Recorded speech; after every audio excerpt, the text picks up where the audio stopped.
Romanos 8, 28. Se abriu, diga amém. Tá, você tá lendo no texto aqui atrás, diga amém. Ah, vocês são muito cara de pau, gente.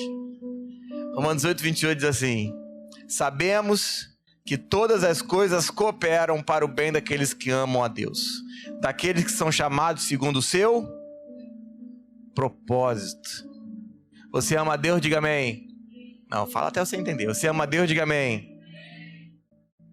Porquanto aos que antemão conheceu, também os predestinou para serem conforme a imagem de seu Filho, a fim de que ele seja o primogênito entre muitos irmãos. Deus, obrigado por hoje, pela sua graça, amor e carinho. Que o Senhor possa ministrar conosco de maneira sobrenatural. Fala conosco, nós queremos te conhecer mais, queremos te ver melhor. Nós não viemos ao culto para sair mais inteligentes. Nós viemos ao culto para conhecer mais de Cristo. Não viemos a um culto para sermos mais intelectuais. Viemos a um culto para conhecer mais dele. Fala conosco, Deus, para a honra e glória do seu nome. Em nome de Jesus, você pode aplaudir ao Senhor? Eu vou fazer uma breve introdução. O versículo 29 ele é fantástico, porque ele diz assim: porquanto que de antemão também conheceu, e os que conheceu também predestinou. Predestinou para quê? Para sermos conforme a imagem de seu Filho. Você não veio para dentro de uma igreja para ser conforme a imagem do seu pastor. Você veio para uma igreja para ser conforme a imagem de Cristo. Você não veio para a igreja para copiar o seu líder ou para copiar para quem te trouxe. Você não veio para a igreja para você se tornar semelhante a alguém famoso no evangelho. Você veio para a igreja para se tornar semelhante ao Filho de Deus. Você inclusive foi predestinado para isso. Quando Deus te criou, Ele falou: você tem um destino. O seu destino é ser como Cristo. Esse é o destino de toda a humanidade. Porque Deus não espera ver outro rosto na terra que não seja seu Filho. Inclusive, quando Deus cria a terra, eu preguei domingo isso, se você puder, depois assista lá no YouTube. Quando Deus olha para a terra, a única vez que Deus diz que é muito bom foi quando Deus viu a imagem do Filho dele na terra. Porque a palavra vai dizer em Gênesis 1, verso número 26, façamos o homem conforme a nossa imagem e semelhança. A imagem de Deus está escrita em Colossenses 1, porque diz que Cristo é a imagem de um Deus invisível. Então Deus Pai, Deus Filho, Deus Espírito Santo tem apenas uma imagem, a imagem do Filho. Então quando Deus vira e faz conforme a imagem do seu Filho, e quando Deus gira em Gênesis 1, verso 26, façamos o homem conforme a nossa imagem, essa imagem é a imagem do Filho, porque Deus e nem o Espírito Santo tem imagem, apenas o Filho de Deus tem imagem. Então quando Deus faz o homem e olha o homem na terra, o Adão, quando Deus olha e fala: estou vendo meu filho, quando vi meu filho, é muito bom. Respira. Porque Deus não espera outro rosto na terra que não seja o seu Filho. Não existe evangelho fora de Cristo. Não existe evangelho fora de Cristo. Não existe coach evangélico. Não existe diabo dentro da igreja. O que existe é Cristo, Cristo, Cristo, Cristo e Cristo. O problema é que a gente está tão habituado. Ai, pastor, eu vou no culto de cura interior. Você não precisa de cura interior, você precisa de uma cruz. A cruz te separa de tudo que é humano para tudo que é divino. Não podemos melhorar o velho homem não pode ser melhorado, o velho homem não pode ser ajudado, o velho homem não pode ser transformado. Fala, já não vivo eu?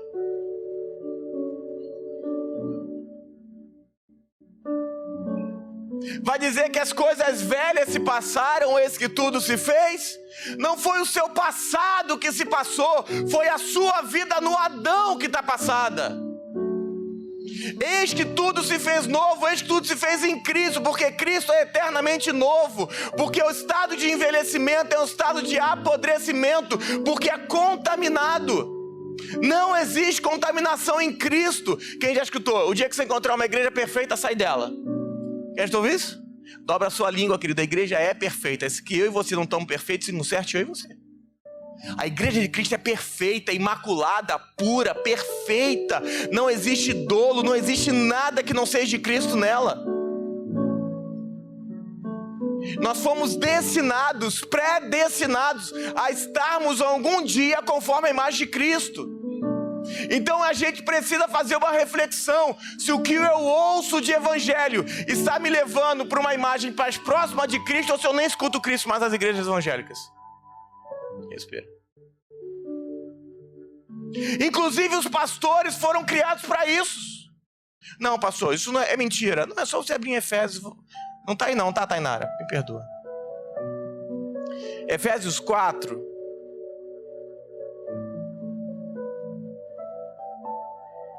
Verso 11. Eu vou ler o quê?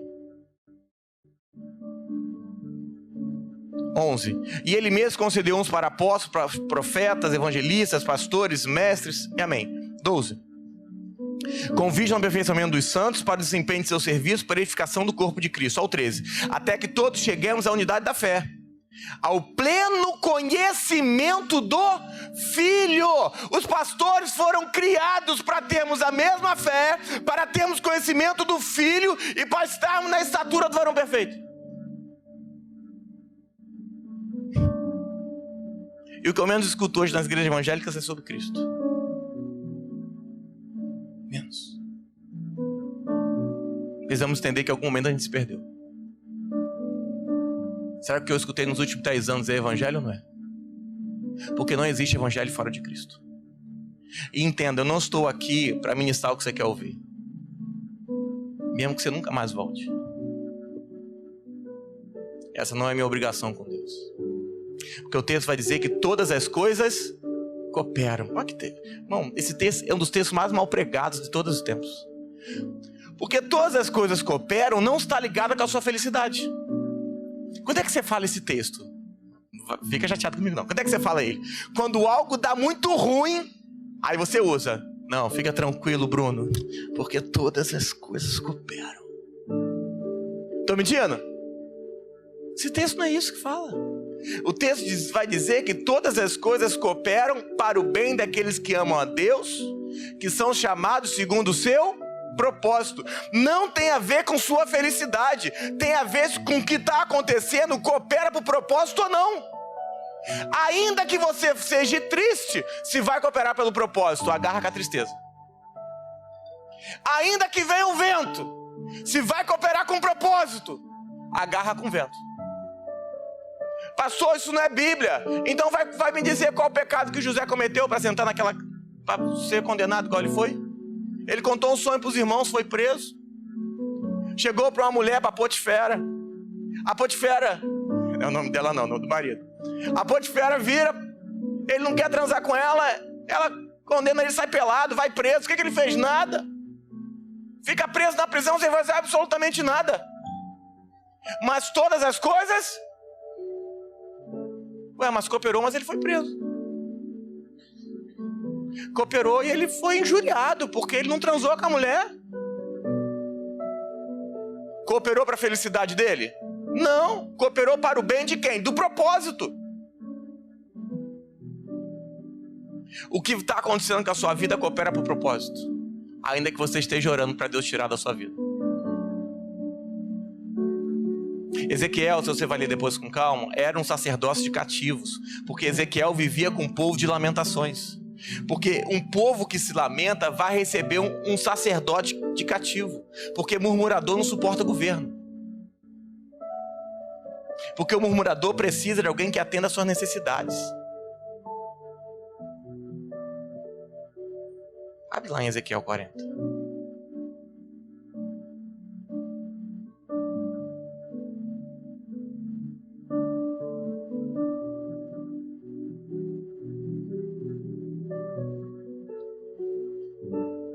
No ano 20º, você abriu, diga amém.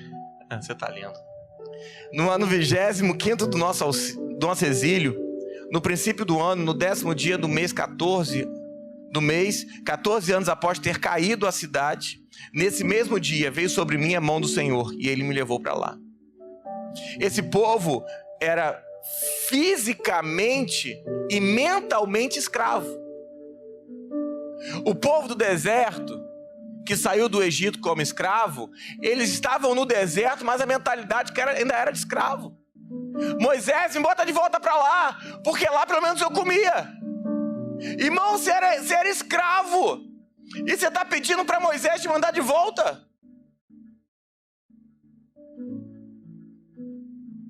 Um escravo não tem como virar rei, porque o escravo não alcança a liberdade que Deus tem para a gente. O escravo não alcança. Você já não viu a igreja? Está cheio de ex-traficante, ex-feiticeiro, ex-bruxo.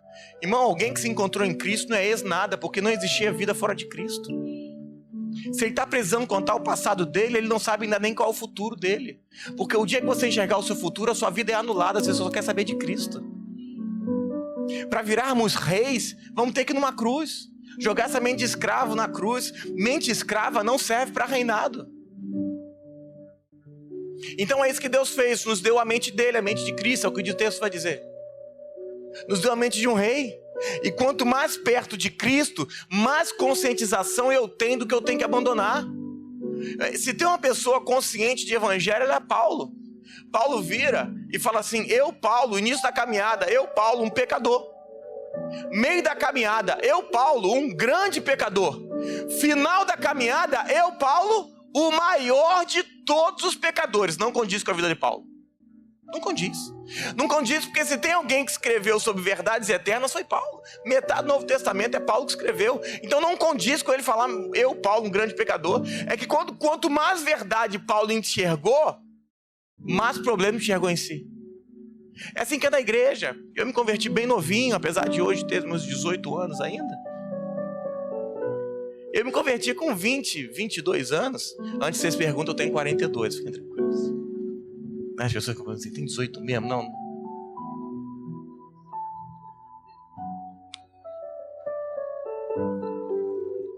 Essas são as pessoas que caminham comigo há anos, tá vendo? Se fosse alguém que novo, eu até permitia, mas velho assim fica difícil. Presta atenção. O que eu tava falando? Vocês me fizeram me perder. Quando a gente entra na igreja, quais os nossos problemas? Eu saí, eu deixo de sair. Eu tinha um monte de namorada, agora não tenho mais um monte de namorada. Você se drogava, não se droga mais. Amém? É tudo muito escandaloso. Mas conforme vai passando o tempo, você começa a se sentir mal com outras coisas que eram imperceptíveis. Então quer dizer que quanto mais você olha para Cristo, pior você se sente. Mais coisas você vai querer tirar. E a gente tem que tomar cuidado com isso, com quem está chegando na igreja. Deixa eu abrir um parênteses aqui. Existem duas pessoas que estão chegando. Uma que a gente precisa ajudar e outra que a gente não pode ajudar. Não estou dizendo ajudar pregando o evangelho, não. Estou dizendo ajudar com outras coisas. Porque o primeiro que eu tenho que ajudar é aquele que não teve oportunidade de nada. Então é esse cara, irmão. A gente tem que se esforçar. Arrumar oportunidade para ele. Arrumar emprego para ele. Abrir porta para ele. Mas tem um outro que é o encostado. Esse prefere comer migalha. Se você continuar dando para ele bengala, ele nunca vai mudar de vida. Eu sei que pode parecer duro. Pode parecer duro. Mas o cara que é encostado, você não tem como ajudar ele. Você tem que pregar para ele mudar a mentalidade dele. Porque ele gosta de migalha. Ele gosta de ver na dificuldade, porque ele quer o tempo todo a ajuda dos outros. Então a gente tem que identificar isso. E passar da introdução, só para a gente se habituar. A gente tem que entender em que batalha que nós vivemos. E existe uma batalha que nós vivemos que eu vou chamar de batalha de sementes. É uma guerra de sementes. Como assim, pastor? Abre sua Bíblia em Gênesis 3. Vamos começar a entender o que está escrito aqui? Hoje eu vou usar bastante Gênesis. Acho eu. Gênesis 3 é o tão famoso pecado.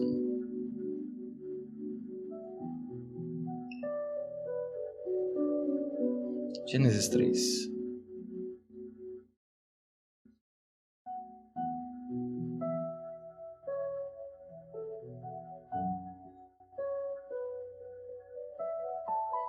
Aleluia.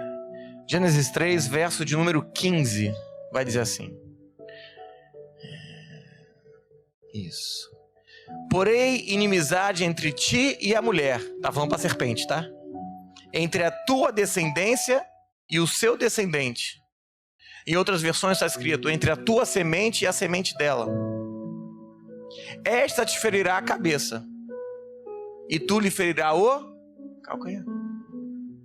Então o que Deus vai falar aqui para a serpente e para a mulher, ele vai falar assim, nós temos uma batalha daqui para frente. A batalha vai ser entre duas sementes. A semente que sai da serpente e a semente que sai da mulher. E o tempo todo a semente da serpente perseguiu a semente da mulher. Porque ficou provado que nasceria de uma mulher. Então a serpente olhou primeiro Caim e Abel e falou: ali, o Messias está ali. Então nós vamos matar esse menino. Olha para Moisés, libertador. Oh, que fantástico. Aí o que ele faz? Igual fez na época de Jesus. Vão matar todos os primogênitos. É a mesma história, não mudou nada. Matou o primogênito Caim, matou o primogênito com Adão, matou com Moisés e depois com Jesus. Uma guerra de semente, a semente da serpente perseguindo a semente da mulher. E tu lhe ferirá e essa te ferirá a... Então todo o quesito bíblico é uma guerra de sementes. É isso que o apóstolo Paulo vai conseguir administrar e proclamar em 2 Coríntios 11. Olha o que Paulo vai falar. Talvez você nunca tenha lido esse versículo, mas olha só. Olha o que Paulo vai falar. 2 Coríntios 11, 3. Mas receio que assim como a serpente enganou a Eva, com a sua astúcia, assim também seja corrompida a vossa mente, se aparte de vós a simplicidade e pureza devida a Cristo. Ele está falando, assim como a serpente enganou a mulher, eu tenho medo que ela continue enganando vocês e vocês se apartem de Cristo.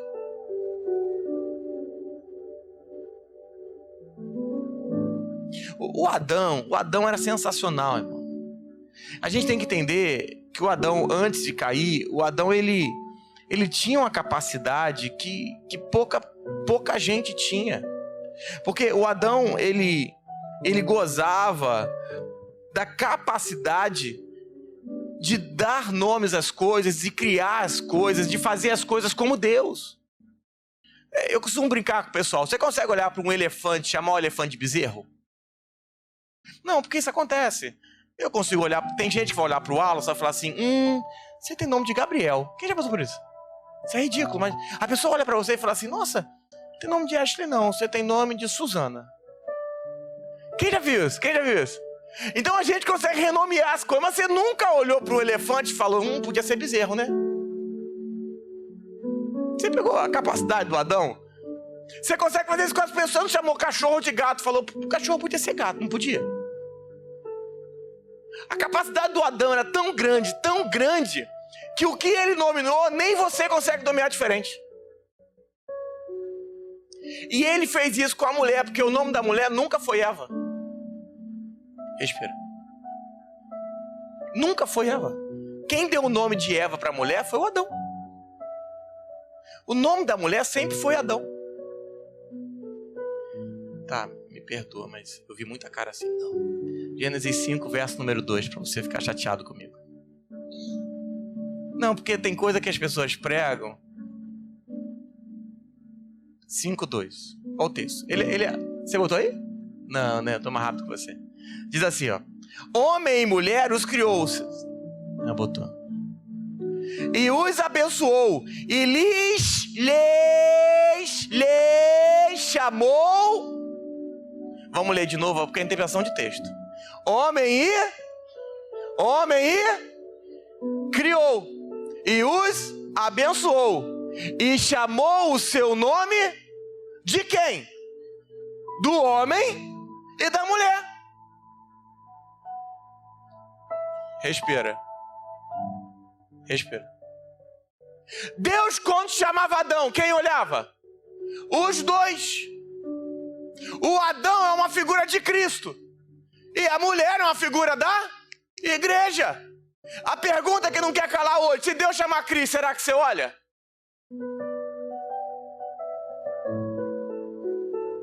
É que o Adão era tão fantástico, porque ele entendeu o que Deus falou. Porque Deus falou assim, Adão, porque no dia que você comer dessa árvore, certamente você vai morrer. O que aconteceu com a mulher foi que o Adão era fantástico. Porque, diz assim, 19, ó, Gênesis 3:19, vai dizer assim, 3:19. Abre a sua Bíblia. No suor do seu rosto comerá do teu pão até que tornes a terra, pois dela foste formado, porque tu és pó, e ao pó tornará. Figura isso aqui em que tu és pó, que depois a gente vai falar sobre isso. E deu Adão o nome Eva, sua mulher. Quem deu o nome de Eva? Adão, está escrito. E deu o homem o nome de Eva, a sua mulher. A pergunta que não quer calar: por que é que Adão chamou a mulher de Eva? Vem cá, Carol, rapidinho. O Adão era sensacional. Ele aqui ainda estava caído, mas ele ainda estava se segurando. Olha para mim. O nome dele era Adão, sim ou não? Mas Deus falou que no dia que comer daquela árvore ia... Então o Adão naquele dia virou morte. Sim ou não? Então toda vez que chamasse Adão, seria chamar morte. Porque disse que no dia que dela comer, certamente, quem comeu? A mulher.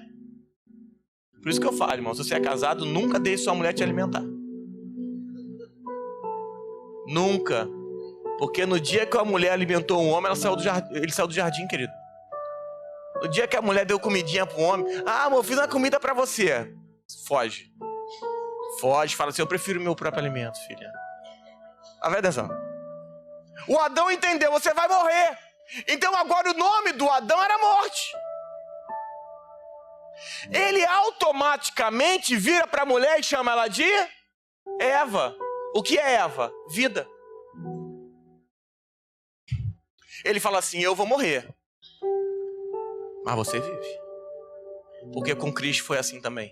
Porque quando ele morreu, a igreja está viva até hoje.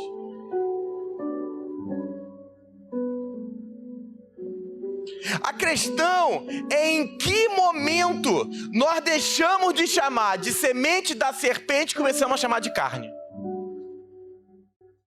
Hoje sua cabeça vai dar ruim. Em que momento? Porque hoje, presta atenção, hoje como é que funcionam as coisas? Você não, que você está em Deus, irmão. Se você conhece um cara muito pecador, eu vou falar assim para você entender. O que a gente fala? Fulano tá carnalzinho hoje, ó. Jovem, então, fala isso direto. Olha lá, carnal. Mas em que momento nós trocamos a palavra semente da serpente e começamos a chamar carne? Porque em Gênesis 3, o objetivo de Deus era eliminar a semente da serpente. Mas isso perdeu sentido na igreja evangélica. O evangeliquez se tornou carne. Nossos pecados, nossas vontades próprias, nossas imoralidades, nossos desejos que não estão em Cristo, não refletem o rosto do Filho de Deus, e sim o rosto da serpente, do diabo. O Espírito reflete o rosto do Filho, mas a carne reflete o rosto do diabo. Fica chateado comigo, não. O nome disso é Evangelho. Ainda que nós creamos em graça, creamos em reino e pregamos isso, não é sobre se você ir para o inferno, não. Eu tenho que entender que rosto eu estou exalando. Bota aqui em João 8, verso 44. Tá aí, por favor. João 8, 44. 8, 44. Bota aqui para mim. Aleluia. Se você pode, abre aí. João 8, 44. Se tem moral, coloca aqui.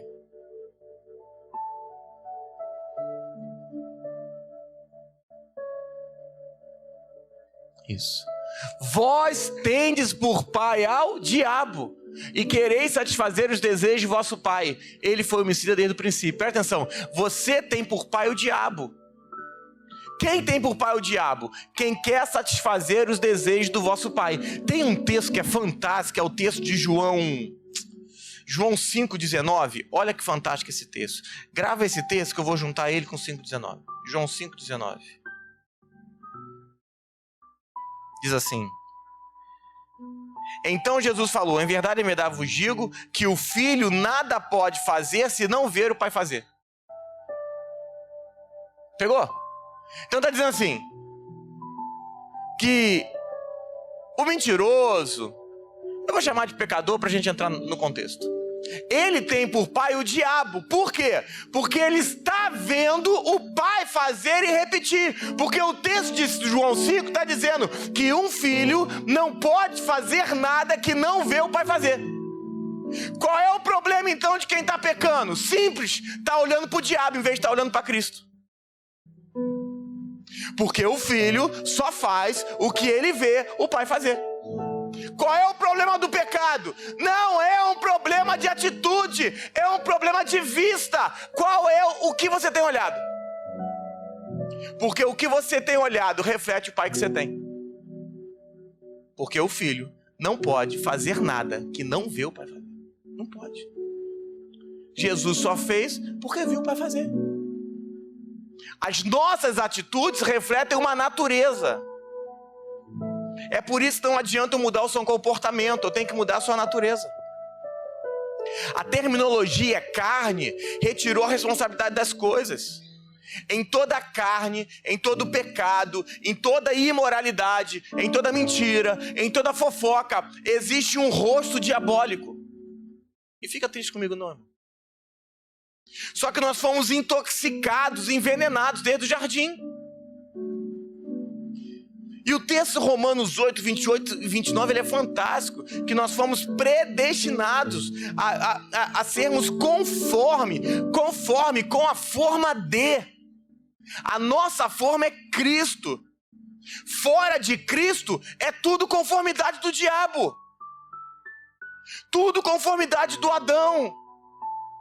São as palavras que nós ouvimos, não fica chateado não. Você vai ter vitória, vem pro culto da vitória, vem pro culto, sei lá, eu tô com falta de emprego, vem pro culto, você vai arrumar emprego. Não, isso não é evangelho. Ô pastor, como não, pastor? Eu tava sem emprego, orei para arrumar emprego. Então você vai me dizer que qualquer empresa de RH é evangelho também. Tô mentindo? Não, eu era triste não estar na igreja, agora eu sou feliz. Psicólogo também faz isso, e é evangelho?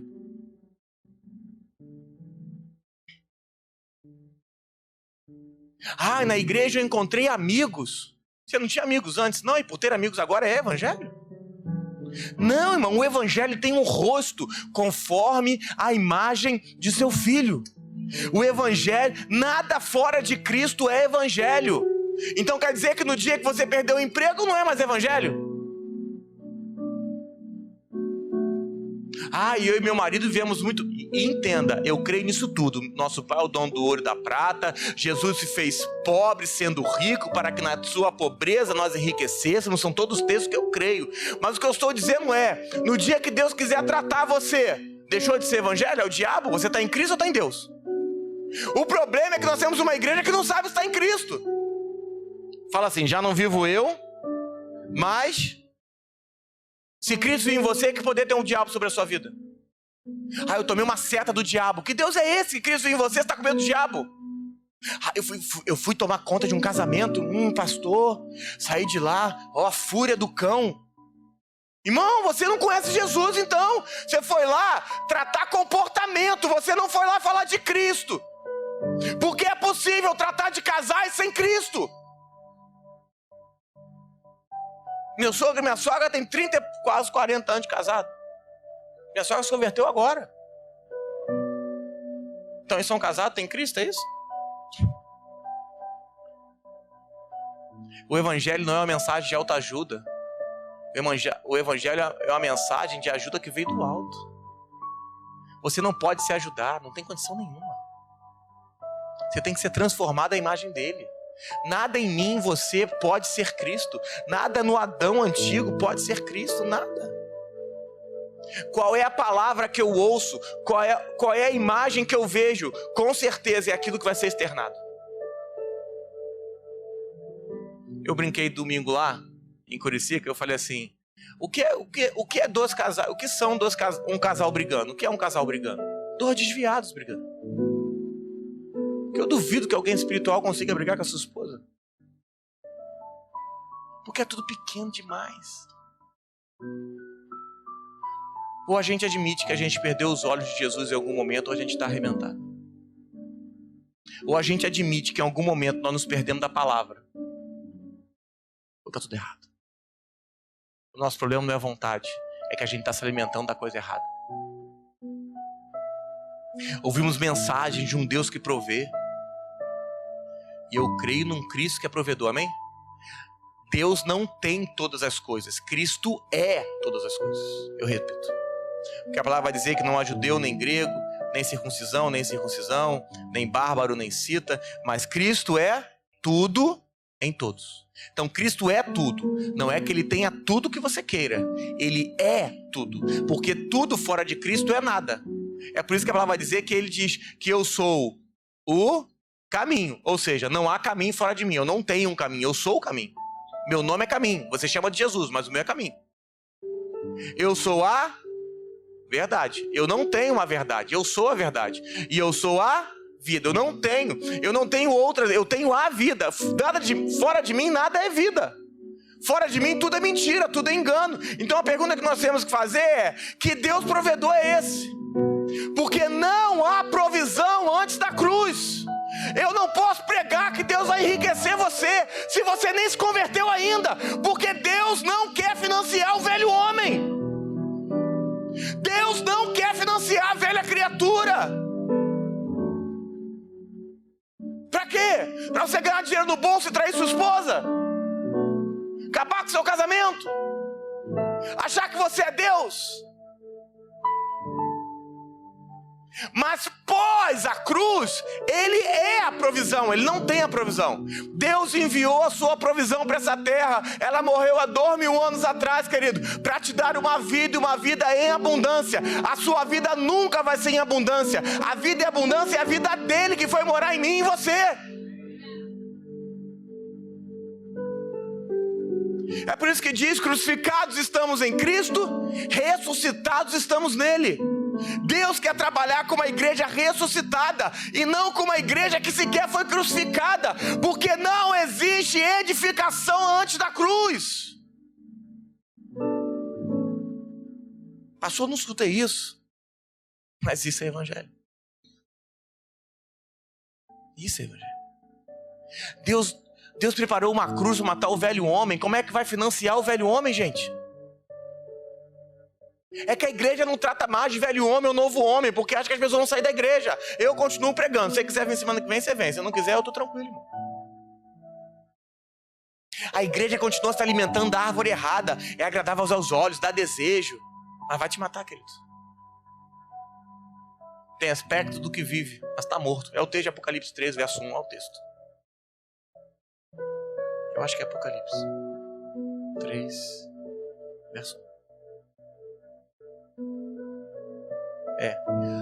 Ao anjo da igreja de Sardes escreve essas coisas, diz: aquele que tem os 7 Espíritos de Deus e as 7 estrelas, conheça tuas obras, que tens nome do que vive, mas está morto. Tem nome do que vive. Você diz que é de Jesus, mas está morto, porque está ouvindo errado. O sonho de Deus não é ter uma alimentação no livro de Jeremias, é ter um Daniel no meio de uma Babilônia. Eu repito até você conseguir captar. O sonho de Deus não é ter uma alimentação de Jeremias. Rodrigo apagou aqui. É ter um Daniel na Babilônia. Mas pastor, eu tenho que fazer isso, eu tenho que fazer aquilo. Irmão, você está em Deus, diga amém. Descansa o coração, querido. Ele vai te conectar às pessoas certas. Ele vai abrir a porta. Para de tentar fazer pelo seu braço. Não vai funcionar. O cristão maduro transforma a sociedade, o imaturo se vende para ela. O que é prosperidade? Dinheiro no bolso? Sério mesmo? Não.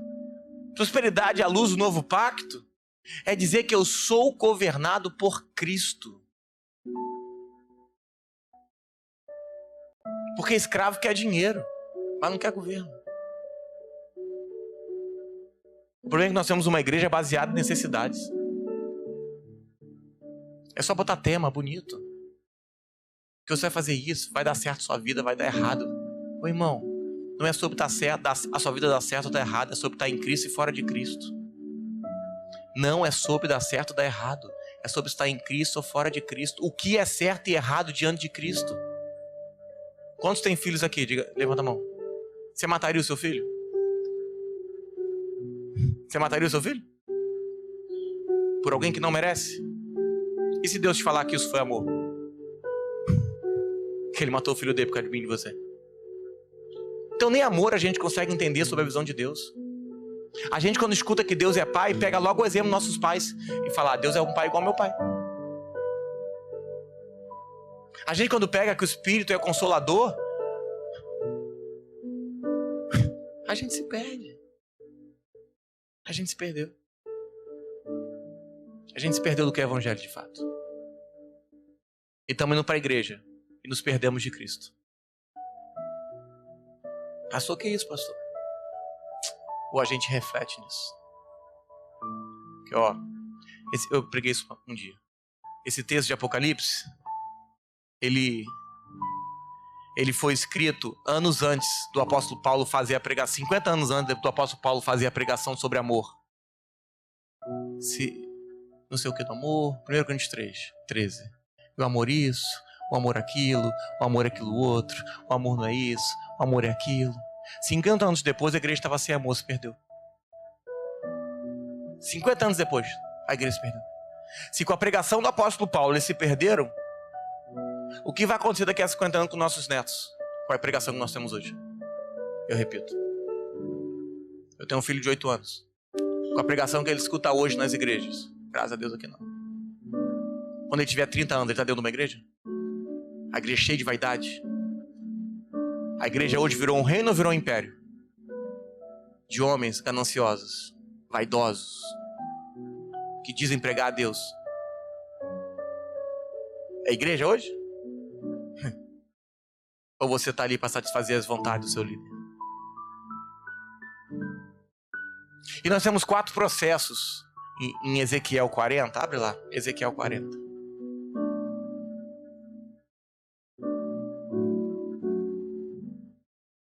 Ezequiel 40. Diz assim, versículo 2. Em visões, Deus me levou à terra de Israel e me pôs sobre um monte muito alto. Sobre esse via como um edifício da cidade, para o lado sul. O texto aqui vai achar que está falando de Ezequiel, mas eu vou te provar que está falando sobre Cristo. E em visões, o primeiro processo que nós precisamos é ver a visão de Deus. E o texto não é vi algo, tive uma visão. O original do texto, etimologicamente falando, é vejo o que Deus está vendo. Existe uma grande diferença entre ver o que Deus me mostra e ver o que Deus vê. Existe uma grande diferença. Porque uma coisa é ver algo, outra coisa é ver exatamente como ele está vendo. Nós precisamos dessa oração, querido. Eu quero enxergar como Deus enxerga. Só que nós passamos por um processo. Primeiro Deus nos mostra, depois nos atavia nesse processo. Porque nossa mentalidade não consegue enxergar como Deus vê. A nossa mentalidade não consegue ver como Deus vê as coisas. Porque a gente não está preparado emocionalmente para isso. Jesus um dia vira para Pedro e fala assim: eu vou ser crucificado, eu vou morrer. Aí Pedro fala assim: Senhor, para que isso? Aí Jesus sai para trás, Satanás. Jesus é salvar a minha vida e a sua. E o Pedro estava tentando impedir. Já reparou que Jesus chama Pedro de Satanás e Judas de amigo? Eu repito. Jesus chamou Pedro de diabo e chamou o Judas de amigo. Pergunta. Porque todo aquele que quer tirar do propósito que Deus tem para a sua vida é diabo. E todo aquele que te aproxima do propósito é amigo, ainda que seja um Judas. Talvez as pessoas que mais foram suas amigas foram aquelas que te empurraram para as oportunidades que Deus tem para a sua vida. Ainda que você tenha sofrido, ainda que você tenha chorado. Mas aquele é o amigo. O inimigo é aquele que fala assim: não precisa disso tudo não. Dorme, acorda. Vai dar certo. O problema é que nós temos uma igreja que até viu Jesus, mas não aprendeu a orar para ver como ele vê. Porque o grande link do evangelho não é ver Jesus, é enxergar como ele enxerga. A segunda questão desse texto é posição, porque diz assim: em visões Deus me levou à terra de Israel e me pôs sobre um monte. E aí, os tradicionais que me perdoem. Aí você acha que Deus mandou você ir para o monte orar. Pastor, como assim? Eu vou para o monte para encontrar com Deus. Que Deus? O de Moisés? Porque era Moisés que subiu o monte.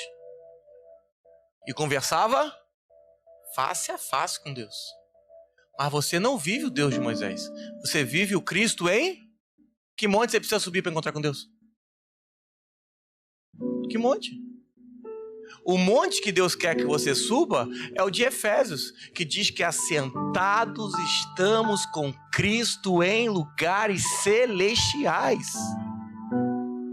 Não é uma posição geográfica, é uma posição espiritual. Até porque, o que adianta subir um monte? Se você vai subir um monte para ficar sozinho, suba o monte. Porque na sua casa as pessoas te perturbam, você não tem paz. Agora, não suba ao monte porque Deus está lá. Porque Deus só está lá porque você subiu com você. Porque o dia que você descer, Ele nunca mais está lá. É o Deus Emanuel. Não é o do dia de hoje. O Deus Emanuel era dos tempos de Jesus. Porque Emanuel é Deus conosco. Eu não tenho Deus conosco. Eu tenho Deus em mim. Nós estamos invertendo as alianças. É por isso que nada rompe, nada acontece. Quer encontrar com Deus, irmão? Fecha os olhos.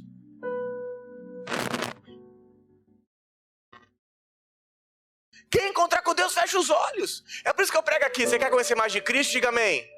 O Bruno é a par de Cristo que eu não conheço. Só se você for espiritual. O Wallace é a par de Cristo que eu não conheço. Para conhecer mais de Cristo, eu vou ter que conhecer o Wallace. Porque existe um Cristo no Bruno que eu ainda não captei. É por isso que a igreja ninguém cuida de ninguém. Cada um quer fazer o seu. Porque não entendemos que nós vivemos um filho corporativo. Eu preguei isso domingo, irmão. Deus não tem muitos filhos. Deus tem um filho. Não, pastor, temos um filho.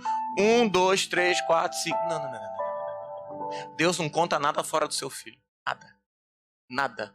Não existe vida fora de Cristo, nem filho fora de Cristo. Então, pastor, nós somos muitos filhos. Não, porque o Filho de Deus hoje é um filho corporativo. Porque Cristo é o cabeça e nós somos o corpo. Nós somos membros de um mesmo corpo. Nós somos um filho só. Nós somos 2 filhos.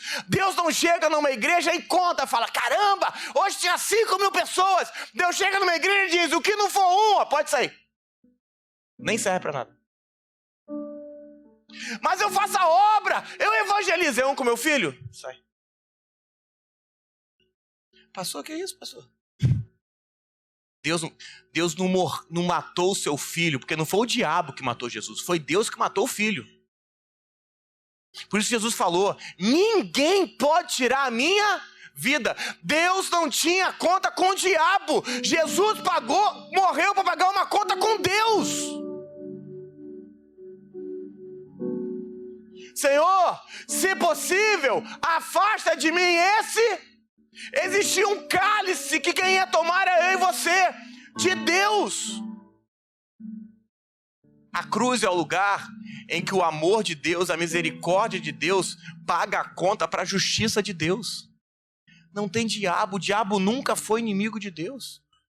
Porque para ser inimigo tem que estar no mesmo padrão. Tem que ter a mesma altura. A Bíblia vai dizer que o diabo é o vosso adversário. Mas se você está em Cristo, diga amém, você não tem preocupação com o diabo. A sua preocupação é saber se o retardado do velho homem passou da cruz. Eu vou repetir. Eu gosto de uma frase de Spurgeon. É um teólogo famoso. Que Spurgeon fala assim: eu me batizei nas águas do batismo, porque eu acreditei que o velho homem ia morrer, mas o desgraçado sabia nadar. Porque a gente levanta das águas e diz, caramba, até batismo a gente batiza errado. Porque você fala assim, eu tinha uma vida, agora Deus me deu uma vida. Não, você não tinha vida nenhuma, porque não existe vida fora de Cristo. Batismo é a certificação de que você acreditava que o que você tinha era morte e agora você quer uma vida. Não existe vida fora de Cristo. Não existe outra vida. Não existe isso, irmão. Agora a minha posição é de Efésios 2,6, assentado juntamente com Cristo. Não é um lugar para orar, é um lugar para estar. A gente precisa entender que muitos sonhos, expectativas são terrenais, diabólicas e carnais. Nabucodonosor pegou todos os costumes, todos, de Israel e colocou na Babilônia. Constantino pegou todos os costumes cristãos e colocou em Roma. É religião sendo multiplicada. Tem aspecto de vida, mas é só morte. Ainda que faça bem pro seu ego, é morte. Não é porque se comporta igual que é vida. Nós somos igual ao pessoal que tem perna. Qual é o nome daquela perna? O pessoal que perdeu a perna? Prótese. A igreja virou uma prótese. O corpo se move, ela se mexe junto. Tem vida? Não, mas está se mexendo. Então é importante não ter movimento não, querido. É saber se naquilo que está na sua mão tem vida. Porque até a prótese se mexe. E queira acreditar, naquele dia nós vamos descobrir que a gente sentou do lado de muita prótese. Infelizmente. Infelizmente. Infelizmente. A carne, a vontade própria é demoníaca. Eu faço as coisas do meu jeito. Não! Você tem que ser levado a aprender a fazer as coisas do jeito de Cristo. Pastor, minha vontade é essa. E qual é a vontade dele? O meu desejo é esse. Qual é o desejo dele? Acredite. No dia, pastor, as minhas vontades estão alinhadas à vontade de Deus. Acabou, viva elas. As minhas vontades não estão alinhadas. Para tudo você tem que parar, querido.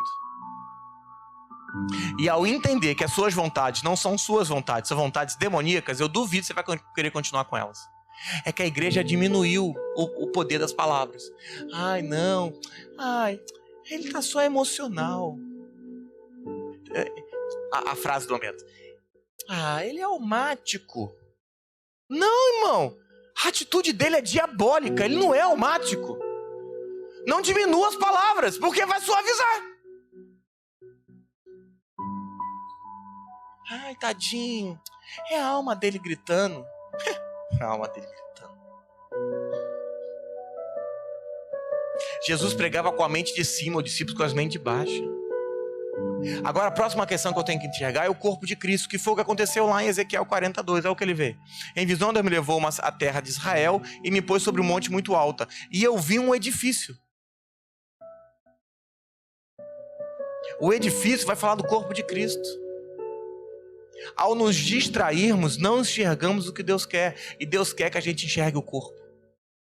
Deus anseia por uma igreja que veja o corpo de Cristo. Eu tenho pregado que eu oro por levantar uma geração. Como é que é o nome daquele homem? Eu esqueci o nome dele. A geração que queira comprar o corpo morto de Jesus. José de Arimateia. Eu não sei por levantar homens assim. Tá morto? Vem pra cá. Tá morto? Vem pra cá.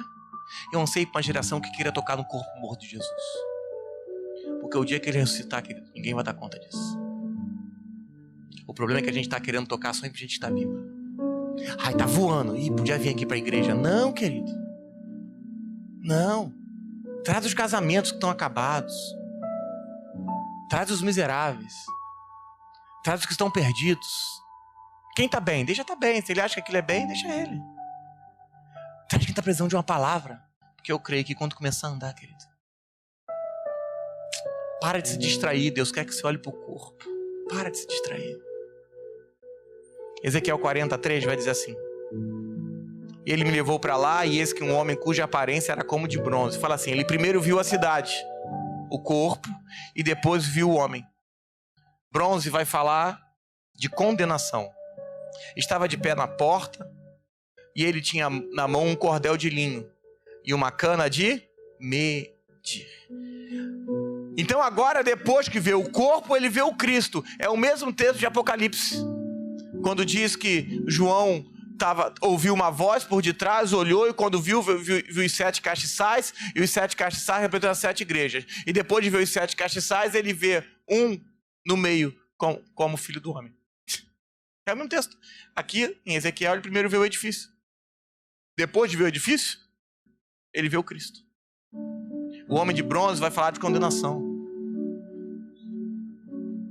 Se você olhar todas as coisas na Bíblia que tem bronze, você vai olhar que tem um aspecto de condenação, o altar de bronze, onde sacrificava os animais. O homem de bronze é a condenação, é o Cristo crucificado e a porta o ressurreto, porque a porta era de madeira e Cristo é a porta. E ele tinha um cordel na mão, uma cana de medir. Jesus mede tudo que você faz, tudo que você pensa. Querido, deixa eu te falar uma coisa. Você crê em Cristo? Diga amém. O seu problema não é inferno. Eu sei que você fica com medo de ir pro inferno, não tem problema nenhum com isso. Você crê em Cristo? Diga amém. O inferno não foi feito para você. Pastor, o que eu preciso para ser salvo? Crer. Você crê? Acabou. Assunto encerrado.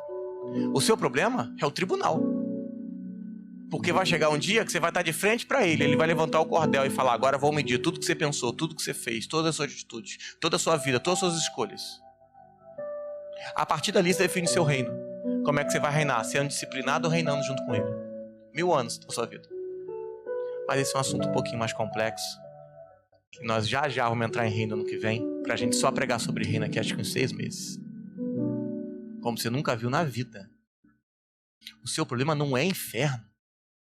Pastor, eu vou fazer o advogado. Me perdoe. Pastor, e se eu pecar, eu vou pro inferno? Então aqui foi todo mundo pro inferno, porque com certeza você pecou. Alguém não pecou essa semana? Levanta a mão. Alguém não pecou? Eu dou o microfone aqui pra você. Eu pequei. Não, pastor, que isso, pastor? O problema é que vocês estão acostumados a estar a pregação de vice-deus.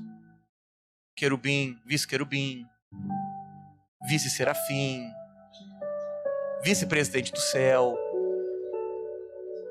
Não, porque tem pastor que prega que você admite que ele nunca pecou na vida. Tamanha exuberância. Tem alguém que não...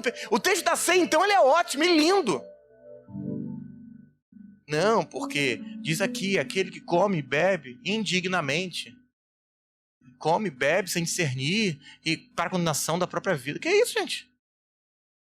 Aí, pastor, não pode nem ensaiar. Irmão, indignamente é advérbio, nunca foi um adjetivo. Tem professor de português aqui? Não? Falo qualquer coisa e todo mundo acredita. Tô brincando. Indignamente não é adjetivo. Não seria indigno. Pelo amor de Deus, gente. Tem alguém que ceia sem ter cometido pecado? Não, sem hipocrisia. Eu sei que para os hipócritas fica difícil admitir isso.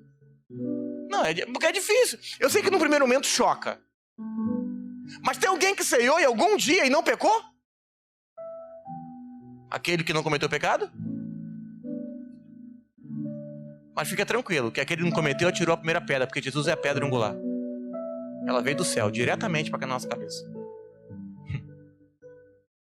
Não, porque senão a ceia é loucura. Porque presta atenção. Já volto. Presta atenção. Pastor, não tem como.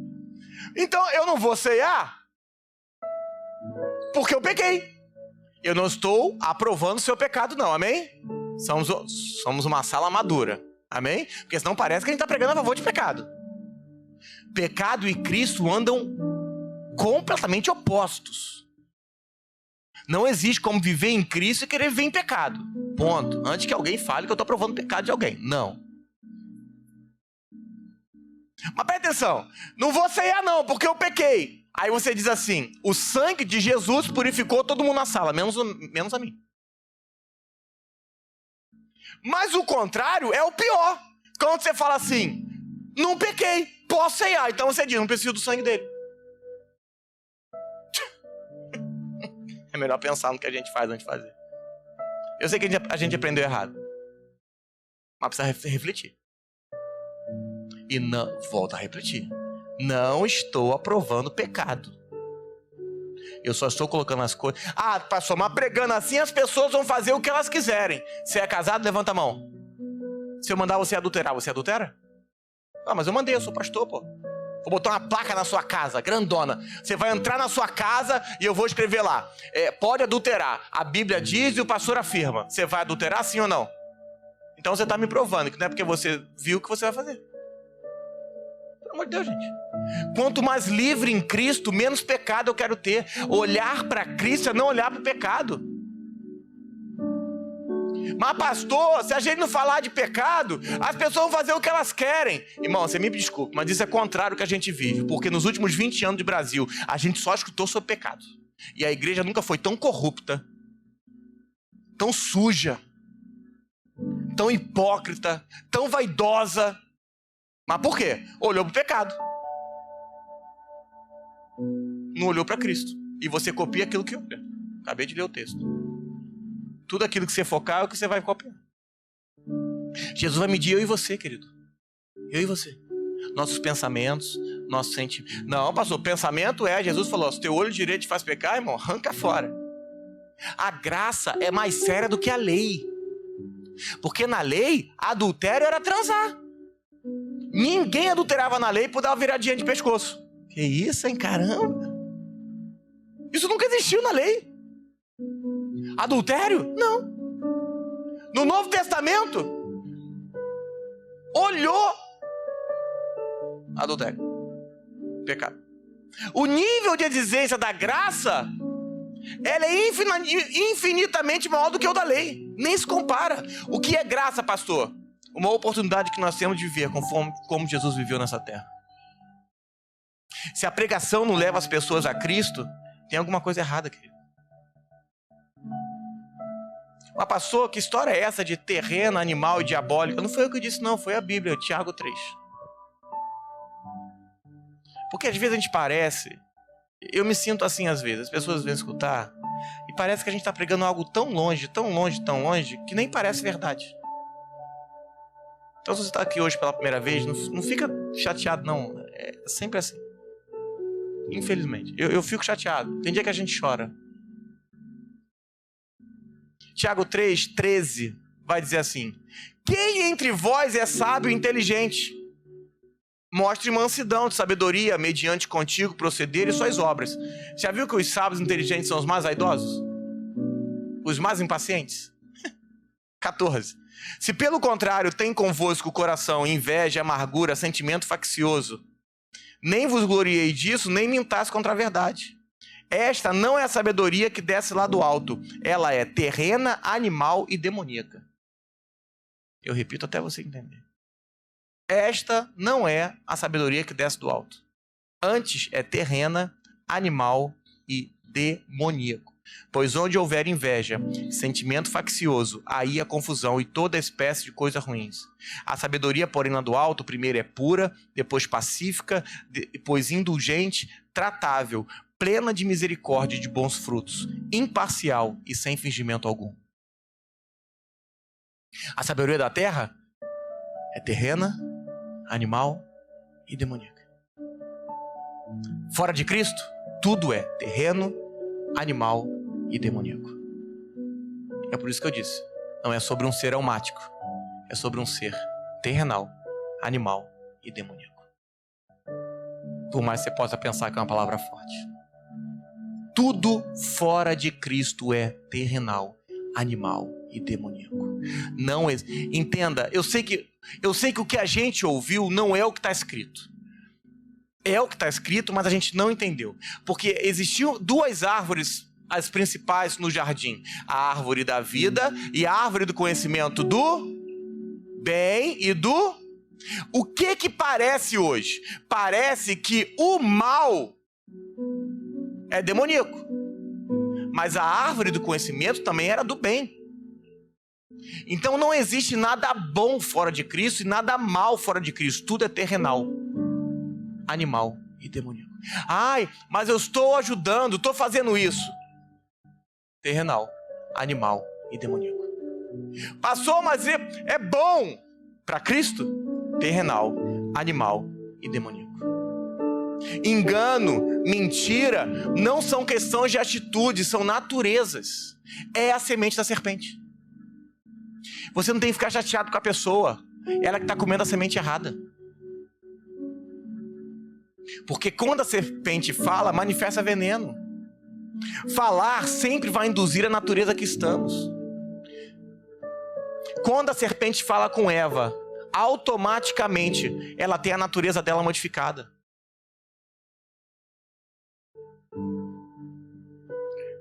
Isso é fantástico. Vira para esse irmão que está ao seu lado e fala assim: olha nos meus olhos. Fala assim, falar ou é um veneno ou um antídoto. Quem é casado, as mulheres, elas têm uns negócios de Eva ainda. Acho que não foram crucificadas, né? E aí, você que é casado, não olha pra ela não, olha só pra mim, pra ela não ficar constrangida. E aí tem dia que ela acorda com um demônio da TPM. É um demônio. É o demônio. O Satanás se manifesta. Ela não consegue se olhar, quer olhar pros outros. E aí, determinadas coisas, você vai entender que ou é veneno ou antídoto. E ela chega endemoniada pra você. Se você é casado, você nunca passou isso, que a sua esposa nunca fez isso, eu tenho certeza. Mas ela chega com um demônio, Satanás perto, ele só não vem fazendo. E ela chega, dependendo da resposta, o mundo acaba. Dependendo da resposta, ela começa a chorar. Por quê? Porque a sua fala em tudo na vida vai ser assim. Ou vai ser um veneno, ou vai ser um antídoto contra a serpente. Porque quanto mais de Cristo você pegar, mais antídotos. É por isso que diz o texto de João 3, que assim como a serpente foi levantada no deserto, assim convém que o Filho do Homem seja levantado. Porque aconteceu no deserto, presta atenção. No deserto, já preguei sobre aqui em algum culto. No deserto aconteceu o quê? O povo começou a ser picado pelas serpentes que saíam do chão. O povo pecou, foi contra Deus. As serpentes, olha os textos iguais. A serpente saiu de dentro do pó, guarda isso, do pó da terra, e a serpente começou a picar as pessoas. E as pessoas começaram a morrer. As pessoas foram a Moisés, aí Deus falou, Moisés, pega uma madeira e coloca uma serpente em cima dela. Pegou? Ah, você não pegou. Aí as pessoas viam a serpente, esse é fantástico. As pessoas vinham até a madeira, olhavam para a madeira, olhavam para a serpente e eram curadas automaticamente. Quem lembra desse texto? Levanta a mão. Aí diz o texto no João 3. Assim convém, conforme a serpente foi levantada no deserto, convém que o Filho do Homem também seja. Porque até hoje a gente tem serpente saindo do pó, picando a gente. Mas é só olhar para Cristo que a cura chega. É o mesmo texto. É o mesmo texto. A Bíblia diz que o diabo está ao nosso derredor. E ele vai falar se o seu ouvido estiver disponível. E ao ouvir, você vai mudar a sua natureza. Opiniões, pensamentos, só refletem a natureza que você vive. O problema é que tem que ser muito homem de Deus para olhar no espelho e falar, cara, eu tô com pensamentos fora de Cristo. Eu tô com pensamentos errados. Porque o diabo envenena falando. Irmão, quanta gente foi envenenada dentro da igreja? Quanta gente morta pelas igrejas? As pessoas estão mortas dentro da igreja. Você está olhando para ela, tá vendo que elas estão mortas. Eu estou mentindo? Estão mortas. Vida acabada, casamento acabado, nada anda. Envenenadas por vaidade. Quantos de vocês estão aqui? Pastor, eu vou sair da igreja. Poxa, eu ia te escalar esse final de semana para pregar. Não, isso é maluquice. Chamou o cara de prostituta. Tá querendo comprar a vida do cara pra ele ficar. Pô, o cara vai sentir que você vai sair e falar assim, poxa, tem um cargo aqui pra você. Tô pensando em você fazer isso. Que isso, gente? Isso não é igreja. Isso foi o que Satanás fez. Um dia juntou os demônios. Falou assim, ó, eu vou pro lugar de Deus e você vem pro meu lugar. Porque eu vou fazer comércio. É por isso que diz, na multidão do seu comércio. O diabo fez comércio. O que é comércio de posição? Você vem pro meu lugar, o outro vem pro meu lugar, esse aqui sobe. Que é isso? Olha o que diz o texto, e aí eu quero que você entenda como é que o diabo se alimenta. Gênesis 3. E eu queria que você prestasse atenção. Gênesis 3, verso 14.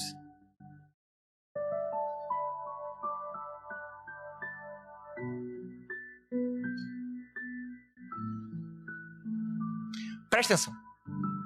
Como é que foi a construção do homem? Olha pra mim. Como é que tu que esse irmão tá ao seu lado e fala assim, presta atenção que você vai ouvir agora. Deus foi fazer o homem. Aí Deus faz o homem com o quê? Deus pega o pó da... Pó. Fala, pó. Fala, pó. O que mais Deus faz? Vai. Deus sopra no homem a vida de Deus no homem. Ok? Presta atenção. Mas fala assim, o homem foi feito do... Então fala, a primeira concepção do homem é pó. Eu vou melhorar. Fala assim, o homem sem Deus é pó. Então presta atenção. Toda vez que você peca, o que cai na terra? Você entendeu? Eu vou repetir. Fala assim, o homem foi feito do pó. Então o homem sem Deus é pó. Amém? Amém? Então toda vez que você peca, o que sai de você é... Todos concordam com isso, amém? Então vira para esse irmão e fala assim, toda vez que você tem suas próprias vontades, que você murmura, que você é vaidoso, que você fala mal das pessoas, o que sai de você é pó. Passou por que isso tudo? Porque olha o que diz o texto em Gênesis 3, verso 14. Então o Senhor Deus disse à serpente, visto que fizeste isto, maldita és entre todos os animais domésticos, e o és entre todos os animais selváticos. Rastejarás sobre o teu ventre, e comerá pó todos os dias. Você que está alimentando o diabo. Toda vez que você peca, ele se alimenta das mesmas atitudes da sua. Porque a atitude sobre a serpente é, comerá pó. E você acha que aquele pó que rasteja assim no chão. Não, é você que deu e você. Toda vez que a gente volta pro velho homem, o que a gente deixa é pó. E a serpente vem comendo. É por isso que a serpente de Gênesis virou um grande dragão de Apocalipse, de tanto pó que comeu. Mas eu acho que esse assunto é um outro assunto. Olha o texto 18. E ela produzirá cardos e abrolhos, e tu comerás a erva do campo. No sol do teu rosto comerá o teu pão, até que tornes a terra, pois dela fosse formado, porque tu é pó, e ao pó tornará. Todo velho homem é pó. O diabo não está preocupado comigo, com você. Isso é vaidade pura. O diabo está preocupado. Para, irmão, para. Quem é você? O diabo está preocupado em não ver a realidade de Deus manifesta na terra. Porque quando a realidade de Deus cresce, a luz acende. E ao a luz acender, a gente vê mais Cristo. Jesus veio trazer a espada. É por isso que as pessoas falam... Eu estou com um laptop, não ajuda. Me dá uma Bíblia aqui. Todo mundo fala isso. Que a Bíblia é... A Bíblia é o quê? A espada. Para quê? Para cortar tudo que é espiritual do que é carnal, animal e demoníaco. Quanto mais eu leio, mais coisa ela vai cortando. É por isso que diz que é uma espada de dois gumes. Vai separar espírito do resto. Você não lê para se sentir melhor. Você lê para ser cortado. Olha o que diz Gênesis 24. Gênesis 3, 24. Lê que é fantástico. E expulso o homem, colocou querubins ao oriente do jardim do Éden, e o refugiou, e colocou lá uma espada. Porque tudo que era carnal, animal e demoníaco teve que ir para fora daquilo que era espiritual. Porque espiritual e carnal não habitam juntos. E estão separados por uma espada. É por isso que você tem que chegar em casa e, por mais louca que pode parecer a pregação de hoje, releia. Vai ler cada versículo. Vai entender se eu preguei besteira. Porque é a espada que diz o que você tem que continuar escutando ou parar de escutar. Não é o convívio com as pessoas.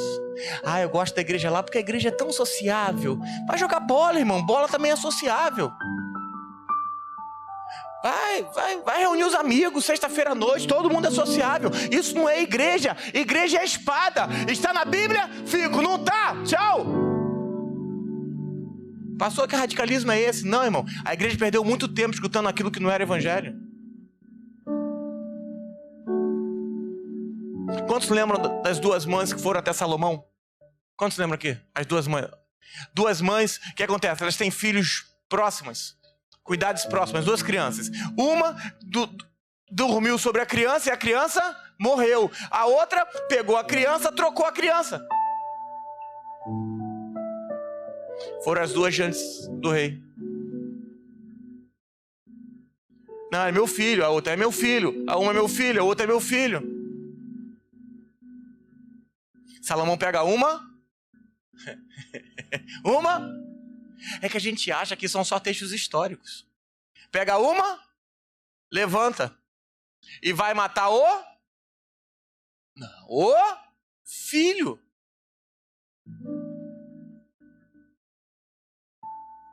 É a espada que define, filho, de quem você é.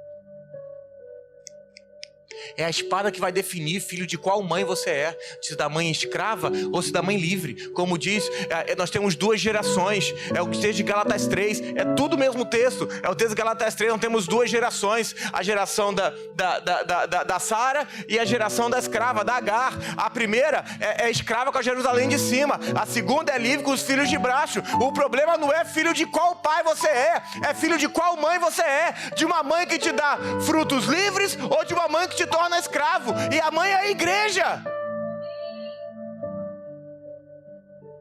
E levanta a espada, o rei. Quem levantou a espada? Então agora eu tenho um rei, uma espada e um filho. Eu repito até você entender. Eu tenho um rei, uma espada e um. E aquele rei vai matar aquela criança, ou vai tentar matá-la, ou fingir que vai matá-la, para descobrir se ela era filha da verdade ou filha da mentira. É a espada que vai definir o que é verdade ou mentira em nossas vidas. Porque essas mães representam as duas igrejas que nós temos. A que não tem problema em matar o filho, a que não quer matar ele e resolve entregar ele. Porque nós temos uma igreja que todo dia resolve matar o filho de Deus de novo, porque está pregando algo que ele não quer que pregue. Somente a espada vai definir quem é espiritual e quem é carnal, não são as nossas amizades. Porque o carnal está sempre disposto a matar o filho, porque toda carne tem um lugar, a cruz.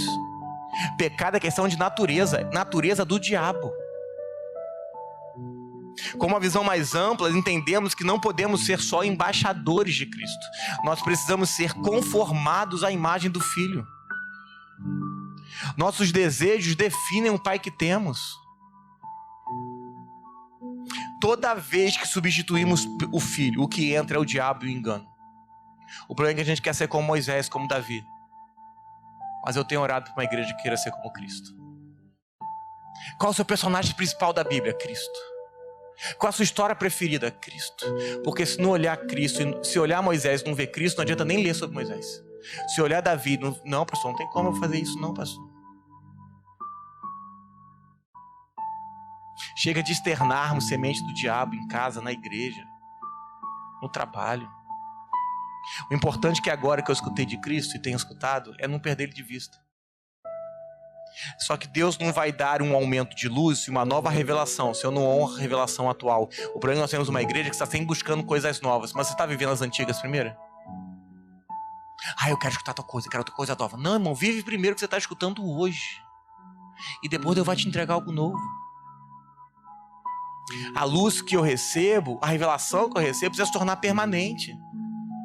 Se somente Gênesis 1 tivesse escrito, todo o plano de Deus estaria ali. Nós teríamos uma redenção, teríamos uma criação, o desenho correto, o homem nascendo, a imagem de Cristo, a terra cheia, a desordem, a luz ordenando tudo, o princípio estabelecido. Toda a Bíblia fala de Cristo. Deixa eu só fazer um desafio para você. Abre em Gênesis 1. Louvor, pode vir para cá. Gênesis 1, abre aí. Abre aí que eu quero. Fala para esse irmão que está ao seu lado e fala assim: tudo é sobre Cristo. Fala assim: tudo é sobre Cristo. Gênesis 1, verso 1. Bereshit bara Elohim. No princípio criou Deus. Fala assim: no princípio. Quando você escuta, você pensa que é o quê? Que é quando o início de tudo. Mas quando Deus fala no princípio, Deus está falando em Bereshit. No princípio. Não no princípio tempo. No princípio pessoa. Porque o Apocalipse vai dizer que Cristo é o princípio e o fim. O que Deus está falando é que no meu Filho, o Jesus, o Cristo, o princípio, criou Deus os céus e a terra. Porque a palavra vai dizer em João que tudo foi feito por Ele, para Ele e por causa dEle. Aquela figurinha que você escutou que Deus fez todas as coisas, ela nunca ocorreu. Em Cristo Deus fez todas as coisas. Porque a vida foi foi feita por Cristo. Vem cá, Wallace, rapidinho. Vem cá, Bruno. Bruno é mal. João 1, verso 1 vai dizer que no princípio era o Verbo, e o Verbo estava com Deus, e o Verbo era Deus. Então toda vez que você olhava para Deus, você não sabia que era o Verbo, porque o Verbo estava dentro de Deus. Quem era o Verbo? O Verbo se fez carne. Então o Verbo era Cristo. Então Deus falava, o Cristo saía, fazia e voltava. Eu sei que isso é muita doideira, mas eu tenho uma criatividade santificada. Porque o texto ele é claro e vai dizer que todas as coisas foram feitas por Ele e para Ele. Pastor, como é que faz isso? Até hoje é assim. Porque assim como Deus, eu também tenho um Cristo dentro. O Verbo está dentro de você. Então, no princípio, criou quem? Deus. O quê? Os céus e a terra. Versículo 2. E a terra estava sem forma e vazia. E havia trevas sobre a face do abismo. E o Espírito de Deus pairava sobre a face das águas. E disse Deus: haja. E o que você pensa? Que no dia que Deus falou, haja luz, iluminou. Mas não iluminou por causa da luz. Iluminou porque a palavra vai dizer, Jesus disse, eu sou a luz. Quem veio na terra em desordem foi Cristo. E houve... Mas pega o versículo 4. E viu Deus que a luz era boa. Boa. E fez Deus separação entre luz e trevas. A primeira figura da cruz está aqui, quando se separa as trevas da luz. Eu repito até a sua mente captar. A primeira figura de crucificação está aqui. Porque a luz... Presta atenção, irmão. A luz separou tudo que era luz de trevas. O problema é que tem gente querendo separar trevas sem Cristo. Por comportamento. Por comportamento. E o texto é fantástico. Eu vou pegar só um.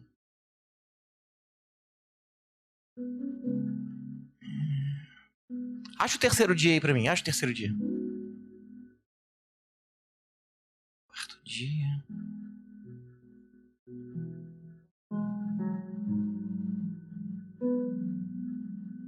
Quarto dia. Aqui. Terceiro dia. Versículo...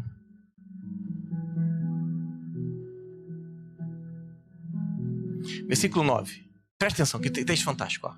E disse também Deus, ajuntem-se as águas dos céus num só lugar, e apareça a porção seca. Presta atenção. Olha o que aconteceu. Só tinha água, e de dentro da água, a terra veio. Sim ou não? Sim ou não? Isso aqui fala no terceiro dia de quando Jesus volta para ressuscitar. Porque Jesus saiu de dentro das águas para voltar. É tudo sobre Ele, querido. Tem nada a ver comigo, com você. Tem nada a ver comigo, com você. Nada. Você lembra de Noé? Das 3 pombas? Noé jogou a primeira pomba, a segunda e a terceira. As 3 pombas estão na Bíblia. Porque a palavra vai dizer em Gênesis 1 que a primeira pomba veio. A pomba é o simbolismo do Espírito Santo de Deus. Ela veio e parou sobre as águas. O Espírito se movia sobre a face das águas. A segunda veio com Cristo, com Jesus, porque a palavra vai dizer que em Jesus a plenitude de Deus estava, Deus Pai, Deus Filho e Deus Espírito Santo.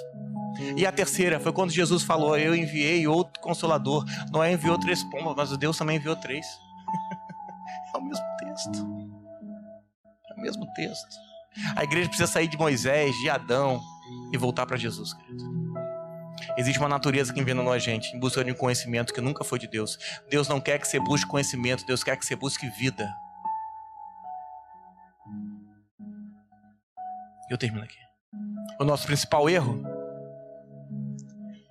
eu vou falar de pecado. O nosso principal pecado não foi o que você cometeu. Foi a gente ter vindo para a igreja e ter se perdido do filho dele. Ou pior, talvez nunca termos encontrado ele. Eu vou falar para você, eu tenho chorado diante de Deus esses dias. Porque a cada dia que eu converso com um com o outro, eu vejo como as pessoas não conhecem Jesus. Os casamentos estão acabando porque a gente não tem Cristo para dar. Chega. Se você está vindo hoje pela primeira vez, você está me perdoe. A gente geralmente tem uma palavra mais branda para que aqui está começando. Mas eu entendi que era um dia de reflexão. O maior pecado não foi o que você cometeu, não. Foi ter vindo para a casa dele e ter se perdido dele. Os eventos. E nada contra os eventos. As pregações que não tinham Cristo. Mas pastor, estava lá implícito. Não, Deus nunca quis isso. Deus quer um Cristo declarado, externado. Porque a igreja falar, assim como falar Adão era falar homem e mulher, falar Cristo é falar Cristo e a igreja. Esse é o problema. A palavra vai dizer que Cristo era um mistério oculto que foi revelado aos santos.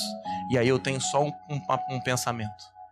Se quem está em cima do altar não está pregando Cristo, eu tenho uma pergunta se ele é santo ou não, porque Cristo foi revelado aos santos. Mas é apenas um pensamento. A questão não é que Deus queira mudar a sua vida. Ele já mudou a sua vida. Mas ao externar esse Cristo, vai mudar a vida de um monte de gente à sua volta. A depressão entra por falta de Cristo. Sabe o que é vaidade? É ser vazio de Deus. Essa noite eu quero orar. Que eu acho que a gente tem que pedir perdão um pouquinho por tudo aquilo que a gente tem buscado, sabe?